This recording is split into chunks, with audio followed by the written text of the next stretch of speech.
السلام عليكم اعزائي المشاهدين، مرحبا بكم معايا في قناتي وقناتكم يوميات بشرى ياسمين. كنتمنى انكم تكونوا بخير وبصحه جيده. والفيديو ديال اليوم يلاقيكم في احسن الاحوال بحول الله. اليوم البنات غادي نقدم معكم الفواكه المعسله اللي كنحتاجوها بزاف في الحلويات نتاعنا، كتجي رائعه واقتصاديه بزاف بزاف. البنات بقاو معايا حتى الاخر ديال الوصفه باش تعرفوا الطريقه كامله ان شاء الله.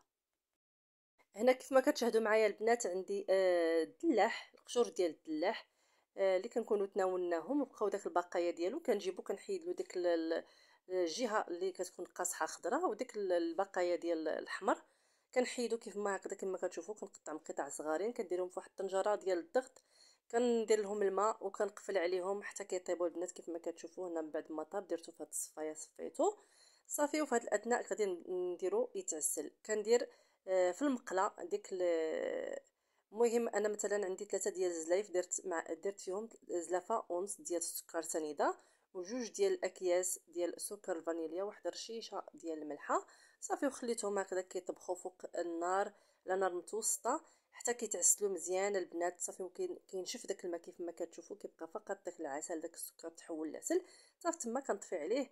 هنا قسمته على 3 ديال الاجزاء، كل جزء ضفت له واحد النكهه. الجزء الاول درت له النكهه ديال الفريز، الجزء الثاني درت له النكهه اولا المذاق ديال، والجزء الثاني البنات كندير له المذاق ديال الليمون، والثالث كندير له المذاق ديال الفستق يعني البيستاج. المهم هكذا كنبداو كنخلطوا كيف ما كتشوفوا بدون ملونات اولا اضافات اخرى، من غير ديك النكهه اللي درت معكم. كنخليه هكذا في ديك الطبيصلات حتى كينشف البنات ويبرد مزيان مزيان.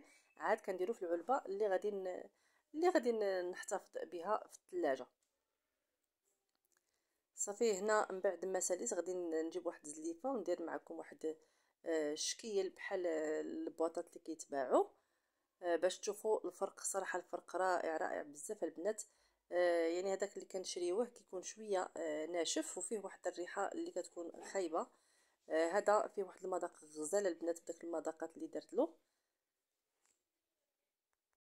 وهانتوما كتشوفوا معايا كيف جا كيجي رائع البنات، رائع رائع بزاف بزاف. غادي نوريكم البواطه اللي شاريه اللي عندي مشريه. كنت قبل ما نخدم قبل ما نخدم ونجرب هاد الوصفه صراحه صدقت مزيان. يعني كيف ما كتشوفوا كتعطي واحد الكميه اللي كبيره وفي نفس الوقت اقتصادي بزاف. كنتمنى الفيديو ديال اليوم ينال اعجابكم. وإلا عجبكم البنات ما تنساونيش من لايكاتكم وتعاليقكم محفزه تشجيعا لي باش نقدم كل ما هو جديد معكم. واللي اول مره كيزور القناه نتاعي مرحبا والف مرحبا، فعلوا زر الجرس باش يوصلكم كل ما هو جديد. والى اللقاء في وصفه اخرى ان شاء الله.